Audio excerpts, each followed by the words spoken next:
सुबह 10 बजे से लेकर 11 बजे के बीच में उपस्थित हूँ आप सबके सामने। आज जिनकी कुंडली लेकर के आया हूँ इनका नाम है प्रेरणा। ये कुंडली मुझे मिली है पानीपत हरियाणा से। इनके पिता ने इनकी कुंडली भेजी है। इनकी कुंडली पे आने से पहले आपको मैं मनुस्मृति की बात बता देता हूँ। सृष्टि के आरंभ के बाद भगवान ब्रह्मदेव ने सभी जीवों का नामकरण किया और नामकरण के साथ साथ उनके कर्मों का निर्धारण किया।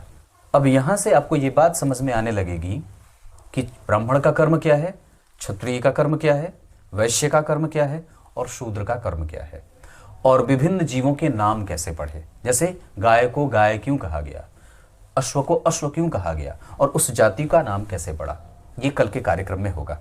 मतलब यहां मैंने आपको ये बात बताई कि भगवान ब्रह्मा ने जो भगवान के नाभि कमल के द्वारा जिनकी उत्पत्ति हुई है और वो उनको सृष्टि का निर्माण करने का भार सौंपा भगवान नारायण ने, तब जाकर के उन्होंने जीवों की रचना की।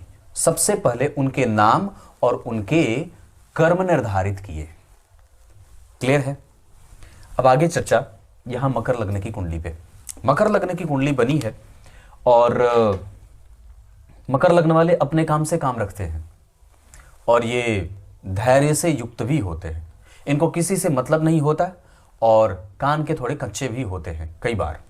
हालांकि ये कभी भी गलत और गंदी चीज़ों से भरोसा नहीं रखते और उनके साथ इनका कोई भी तादात्म्य नहीं रहता है। आपकी कुंडली में नीच का सूर्य है और ये सरकारी नौकरी से संबंधित सवालों के बारे में इन्होंने पूछा है कि सरकारी क्षेत्र का लाभ कैसा है। पर चतुर्थ भाव के अधिपति और छठवें भाव के अधिपति का संबंध यानी कि मंगल और बुध का संबंध इस कुंडली में नहीं बन रहा है। शनि का संबंध जन्म कुंडली में गुरु के साथ है और इनकी कुंडली में ये योग नौकरी का बनाएगा। दशम भाव के अधिपति लाभ भाव में बैठ करके पंचम भाव को और गुरु से दृष्ट है, यानी कि दशम भाव के अधिपति शुक्र, ध्यान से समझिएगा, दशम भाव के अधिपति शुक्र वृश्चिक राशि में बैठ करके पेट का रोग पैदा करेंगे और गुरु और शनि जैसे भावों के अधिपति, तो शनि की दशा में व्यक्ति का भाग्योदय होगा। ज्ञान के क्षेत्र से जुड़ करके व्यक्ति कर्म करेगा और उसका ज्ञान पक्ष बड़ा ही बेहतर, बुद्धिमान होता है, तार्किक होता है, समझदार होता है, ज्ञानी होता है और सत्य बोलने वाला होता है। प्रैक्टिकल के साथ साथ महत्वाकांक्षा के साथ साथ व्यक्ति आध्यात्मिक चिंतन में भी लगा रहता है। गुरु का शुक्र को देख लेना। दशम भाव का कम से कम अगर यहां शुक्र केंद्र में बैठ जाते तो नीच भंग हो जाता, पर ऐसा नहीं है। लेकिन इनकी कुंडली में चंद्रमा कृष्ण पक्ष के सप्तमी तिथि का है जो इनको नौकरी का बल देगा। मतलब आपकी कुंडली में सरकारी नौकरी का योग बना है, पर अभी जो आपकी कुंडली में दशा चल रही है ये आपको कई बार छोटे छोटे अंकों से आपका काम बिगाड़ रही है। इसलिए आपको तत्काल ही शनि का रत्न या तो नीली धारण कर लीजिए या एक लाजवर्त धारण कर लीजिए। ऐसी अवस्था में आपके जो परिणाम कभी कभी छूट रहे हैं वो कम से कम नहीं छूटेंगे। दसम स्थान को मैं कमजोर नहीं कहूंगा, पर हां निश्चित रूप से आपकी कुंडली में आपका जन्म दक्षिणायन में हुआ है और सूर्य बलवान होने से चूक रहे हैं। इसके कारण आपको भगवान सूर्य की आराधना करनी चाहिए और कम से कम अगर हो सके तो बजरंग बली की पूजा भी करनी चाहिए। अगर ये हो सके तो सुंदरकांड का पाठ आपके पिताजी कर सकते हैं, आपके कल्याण के लिए और आपके तृप्ति के लिए। वस्तुतः धन भाव और लग्न के अधिपति शनि ही होते हैं और दशम भाव के अधिपति शुक्र लाभ में बैठ करके पंचम को अपनी राशि को देख करके विलंब से ही सही पर ये नौकरी अवश्य देने की योग में जा रहे हैं। गुरु का प्रभाव लग्न पे नीच का पड़ेगा, भाग्य भाव पे सामान्य दृष्टि पड़ेगी, लाभ भाव पे मित्र की दृष्टि पड़ेगी। इस वजह से व्यक्ति को नौकरी के योग बनेंगे। और इस कुंडली में अगर मैं बात बता दूं तो आपका जन्म चूंकि गुरुवार को हुआ है, आप अपने काम के लिए आलस्य ना करिएगा, क्योंकि दशमांश कुंडली में बुध का प्रभाव या और शुक्र का प्रभाव यहां परिवर्तन का बन रहा है।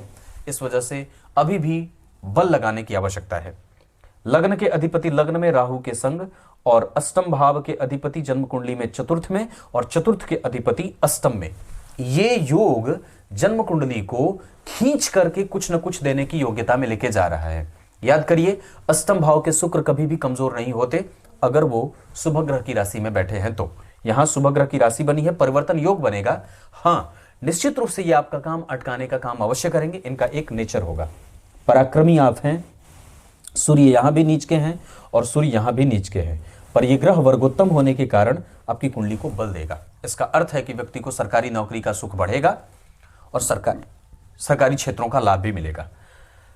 पराक्रम भाव के अधिपति का जन्म कुंडली में धन में आना, या पराक्रम का योग लगा देना, क्योंकि अपने भाव से 3 घर आगे बैठे हैं, इस भाव के ठीक आगे चंद्रमा, और इस कुंडली में चंद्रमा रोग भाव में बैठे हैं, इस भाव के अधिपति इस भाव से 5 घर आगे, तो प्रतियोगिता बल थोड़ा कमजोर होगा, क्योंकि इस भाव के अधिपति नीच के सूर्य के साथ बैठे हैं, पर वस्तुतः वो दिग्बली है, इस वजह से उसके पास बल रहेगा। यहां चंद्रमा और राहु के कारण आप साहसी होंगे और दुश्मनों से सुरक्षा का द्वार भी आपके पास रहेगा, या ये कह सकते हैं कि व्यक्ति प्रतियोगी होता है और निश्चित रूप से उसको उसकी सफलता भी मिल जाती है। बस मन को नियंत्रित करके लगाने की आवश्यकता है। भाग्य भाव के अधिपति जन्म कुंडली में कहां बैठे? दशम में। ये धर्म कर्माधिपति योग बनेगा और ये राजयोग का निर्माण भी करेंगे। याद रखिए, मकर लग्न की कुंडली के लिए बुध अच्छे ग्रह के रूप में जाने जाते हैं और शुक्र भी अच्छे ग्रह के रूप में जाने जाते हैं, यानी कि शुक्र, बुध और शनि की दशा इस कुंडली में अच्छी जाएगी, क्योंकि नक्षत्र का संबंध भी आपकी कुंडली में अच्छा बनते देख रहा हूं। जिस नक्षत्र में आपका जन्म हुआ है, श्रवण नक्षत्र के दूसरे चरण में, वहां पे शुक्र का प्रभाव रहेगा और शनि का प्रभाव रहेगा, साथ ही साथ चंद्रमा का भी प्रभाव रहेगा।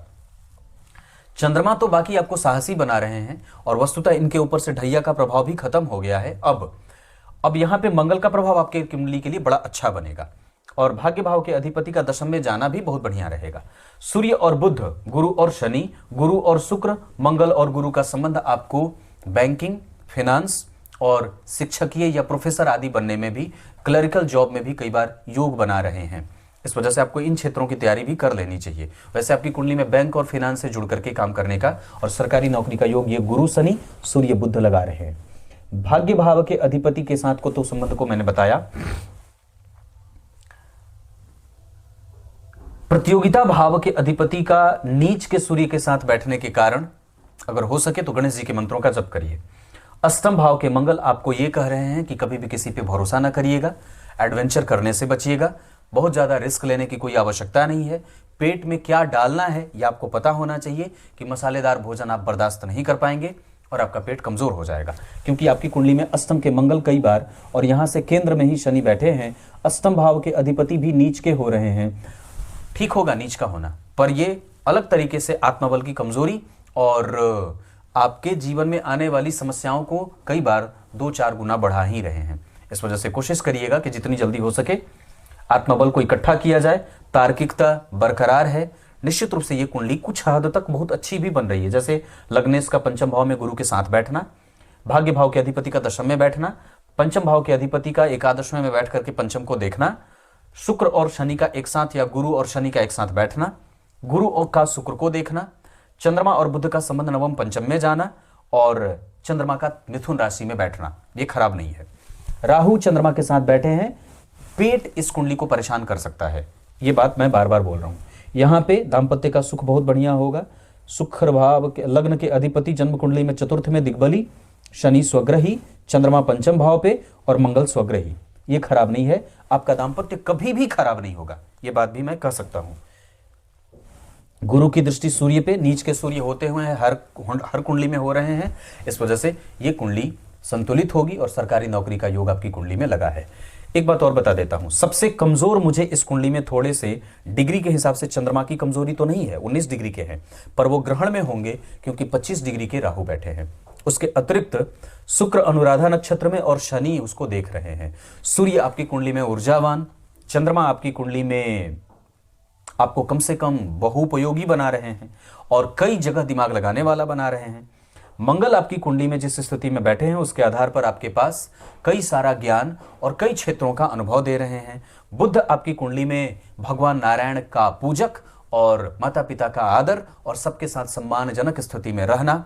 गुरु आपकी कुंडली में जैसी स्थिति बना रहे हैं उसके आधार पर आपका चरित्र चमका रहे हैं और साथ ही साथ आपको धार्मिक और सेंटिमेंटल भी बना रहे हैं। शुक्र आपकी कुंडली में नौकरी और अनुभव का मालिक बनाएंगे। साथ ही साथ शनि आपकी कुंडली में जिस स्थिति में बैठे हैं उसके आधार पर सरकार से लाभ। हालांकि आपकी कुंडली में सूर्य के ऊपर राहु का प्रभाव है, इस वजह से कभी भी संपूर्णतया पूरा फोकस लगाना होगा और तुरंत लाजवर धारण कर लीजिए 2036 तक के लिए। हनुमान जी की पूजा इस कुंडली को बचाएगी, सुंदरकांड का पाठ इस कुंडली को बचाएगा। और एक बात बता दूं, आपकी कुंडली में सबसे कमजोर चंद्रमा और शनि ही बन रहे हैं। शनि यहां पे गुरु के साथ बैठे हैं, जो इस कुंडली के लिए, मकर लगने की कुंडली के लिए गुरु बहुत अच्छे भाव के अधिपति नहीं होते हैं, पर पंचम भाव में लग्नेश के साथ बैठे हैं। इस वजह से जातक का ज्ञान क्षेत्र और व्यक्ति का यश, कीर्ति, मान, सम्मान, पद, प्रतिष्ठा, सामाजिक उत्थान, ये सब उसको मिलेगा। जातक अनुभवी है और गंभीर भी है। शनि का प्रभाव धन भाव पे, अपनी राशि को देखेंगे तो धनवान बनाएंगे और व्यक्ति को गंभीर भी बनाएंगे। पंचम भाव से बढ़ करके बैठ करके सप्तम भाव को देखेंगे यहां पे, और इस भाव के अधिपति पीछे विवाह मिला करके हो, और आर्थिक रूप से ये कुंडली इस मामले में परेशान नहीं होगी। एकादशवें भाव में शुक्र का बैठना, मंगल से दृष्ट होना व्यक्ति को धनवान और धन संपत्ति से युक्त रखने वाला बना देता है। पर एकादशवें भाव के अधिपति छठवें में बैठे हैं, इस वजह से व्यक्ति को आरंभ में मेहनत करनी पड़ती है, जीवन बाद में जाकर के सफल होते देखा जाता है। इस कुंडली में अगर गुरु का प्रभाव यहां तक कहूं तो बहुत अच्छा है, शनि का प्रभाव ठीक होगा, शुक्र और मंगल केतु का प्रभाव, केंद्र में कम से कम सभी ग्रहों का बैठना, यहां की स्थिति बहुत अच्छी होगी। क्योंकि कई बार अगर सरकारी नौकरी नहीं लगेगी तो प्राइवेट नौकरी से ज्यादा बढ़िया होगा कि आप खुद का कारोबार ये मंगल करवा लें। और आपको अगर कोई भी कारोबार करना होगा तो आप निश्चित रूप से गुरु से संबंधित और शनि से संबंधित कोई भी कारोबार कर सकते हैं। आपकी कुंडली में पढ़ाने का योग बहुत अच्छा होगा। आप इतनी अच्छी तरीके से पढ़ाई कर लीजिए कि कल को अगर आपकी नौकरी ना भी लगे बाई चांस, क्योंकि राहु के प्रभाव में सूर्य आ रहे हैं, नीच के सूर्य हैं, हालांकि यही सूर्य आपको देंगे भी, शनि की दशा को बल देने के लिए लाजवर्त मानना होगा। पर मैं अगर बात कहूं, हालांकि मैं आपकी कुंडली में 80% तक आपके साथ सरकारी नौकरी के पक्ष में हूं, 20% दशा के कारण कभी कभी, क्योंकि शनि के पास लग्नेश हालांकि बलवान है, लग्न बली भले नहीं है पर लग्नेश बलवान है, क्योंकि गुरु के साथ बैठे हैं और शुक्र जैसे शुभ ग्रह से देखे जा रहे हैं। तो लग्नेश पे 2 शुभ ग्रह का प्रभाव पड़ा। दशम स्थान में सूर्य दिग्बली हो गए। इस कुंडली में चंद्रमा अगर राहु के साथ ग्रहण में नहीं होते तो ये कुंडली प्रतियोगिता में सफल निश्चित रूप से हो जाती। तो अगर नहीं होगा तो अपना काम फिर उठा लीजिएगा कोई भी। दाम्पत्य आपकी कुंडली में ठीक है। विवाह अगर करना होगा तो वृश्चिक राशि के लोगों से, वृश्चिक राशि के जातक आपके लिए ठीक रहेंगे, मिथुन राशि का जातक आपके लिए ठीक रहेगा, और वृषभ राशि का जातक आपके लिए ठीक रहेगा। इसके अतिरिक्त आपकी कुंडली में कर्क राशि का जातक भी ठीक रहेगा। विवाह की दिशा दक्षिण और पूर्व बहुत अच्छी रहेगी। विवाह का वक्त आपकी कुंडली के लिए आप 2024 के मार्च के बाद लगातार 2028 के अप्रैल तक भी विवाह का योग बनेगा। और एक बात बता दूं तो आपकी कुंडली मंगलिक है, और निश्चित रूप से यह मंगलिक होगी क्योंकि मंगल के ऊपर किसी शुभ ग्रह का कोई प्रभाव नहीं है, और निश्चित रूप से आपको कुंडली मिला करके ही विवाह करना चाहिए। यहां मंगल केतु बैठे हैं, राहु की दृष्टि है, शनि की दृष्टि है, शनि मंगल राहु केतु का प्रभाव सप्तम भाव को प्रभावित ना कर दे, इस वजह से विवाह मिला करके ही करना होगा। और श्रेष्ठता से युक्त होकर के ब्राह्मणों के आशीर्वाद के साथ ही विवाह करें। विवाह की दिशा मैंने दक्षिण और पूर्व बता रखी है। आपकी कुंडली में अगर कोई भी काम करना होगा तो विशाखा, चित्रा, रोहिणी, आर्द्रा नहीं, पुनर्वसु और अनुराधा ये नक्षत्र अच्छे रहेंगे। यात्रा में चंद्रमा को अवश्य ही देख लेना चाहिए। दिशा आपके लिए पश्चिम बहुत अच्छी रहेगी। अंक आपके लिए 1 बहुत अच्छा रहेगा। दिन आपके लिए शनिवार और शुक्रवार का बहुत अच्छा रहेगा। यह कुंडली प्रायोगिक है और जितना ज्यादा हो सके प्रैक्टिकल होकर के विचार करेंगे उतना बढ़िया रहेगा। आध्यात्मिकता का असर भी होना जरूरी है। लग्न पे गुरु की दृष्टि है, लग्नेश गुरु के साथ बैठे हैं, शुक्र ने गुरु को देखा है, गुरु ने शुक्र को देखा है। यह कुंडली अनुभवी है, साथ ही साथ कई सारे क्षेत्रों का ज्ञान भी कुंडली लेकर के बैठी है। पिता का सुख बहुत बढ़िया होगा। पिता थोड़े चिंतित होंगे, पिता के ऊपर कभी कभी स्वास्थ्य जनित समस्याएं देखने को मिलेंगी, पर आपकी कुंडली में माता भी थोड़ी बीमारी है। हालांकि एक बात बता दूं तो माता के बीमारी को आपने कई बार रोका भी है। आप ही के कारण व्यक्ति की जो माता जी हैं वो थोड़ी विलक्षण है, या फिर ये कह सकते हैं कि स्वास्थ्य से उनको लाभ मिल रहा है, ये बात भी कह सकता हूं। सांसारिक सुखों में ये कुंडली बुध की दशा और मंगल की दशा में सुखदायक योग लगा करके बैठेगी। चल अचल संपत्ति का योग आपकी कुंडली में थोड़ा कम होगा, विलंब से मिल सकता है, पर वस्तुतः उसका सुख अवश्य मिल जाएगा। पर बुध की दशा में, शुक्र की दशा में व्यक्ति को करियर से और क्षेत्र से संबंधित समस्याएं उत्पन्न नहीं होंगी, वो खत्म हो जाएंगी। पिता का सुख आपकी कुंडली में ठीक है। आपका तर्क बल बहुत बढ़िया है। तार्किकता, सामाजिकता और श्रेष्ठ बनने की चाहत इस कुंडली को आगे बढ़ाएगी। दशमांश कुंडली बहुत अच्छी बनी है। लग्नेश लग्न में बैठे हैं, लग्नेश पंचम में, लग्नेश चतुर्थ में, तीनों ही जगह स्थिति अच्छी बन रही है। इस कुंडली में बुध की दशा, इस कुंडली में शुक्र की दशा, इस कुंडली में सूर्य की दशा और इस कुंडली में गुरु के साथ शनि की दशा अच्छी जाएगी। हर तरीके से कमजोर हो सकते हैं चंद्रमा और मंगल। तब तक के लिए बहुत बहुत नमस्कार।